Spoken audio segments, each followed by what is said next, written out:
જય શ્રી કૃષ્ણ ફ્રેન્ડ્સ, આજે આપણે બનાવીશું મિલેટ કપકેક. સૌપ્રથમ આપણે ડ્રાય ઇન્ગ્રીડિયન્ટ્સ તૈયાર કરીશું. એક બાઉલ લઈશું, એના પર આપણે ચાળણી મૂકીશું.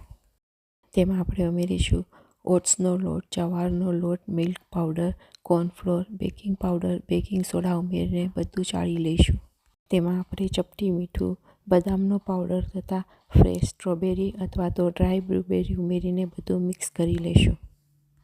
હવે આપણે વેટ ઇન્ગ્રીડિયન્ટ્સ તૈયાર કરીશું. હવે આપણે મિક્સર જારમાં દહીં, દૂધ તથા સાકર ઉમેરીને જ્યાં સુધી સાકર ઓગળે નહીં ત્યાં સુધી તેને બરોબર મિક્સ કરીશું. મિશ્રણ બાઉલમાં કાઢી તેમાં તેલ તથા વેનીલા એસેન્સ ઉમેરીને બરોબર મિક્સ કરીશું.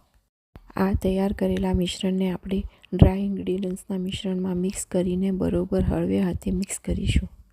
તૈયાર કરેલા મિશ્રણને કપકેકના મોલ્ડમાં ભરીશું. વચમાં ચોકલેટ મૂકીશું. ઉપરથી પાછું મિશ્રણ મૂકીને ટેપ કરીને પ્રી હીટ ઓવનમાં આપણે બેક કરવા મૂકી દઈશું.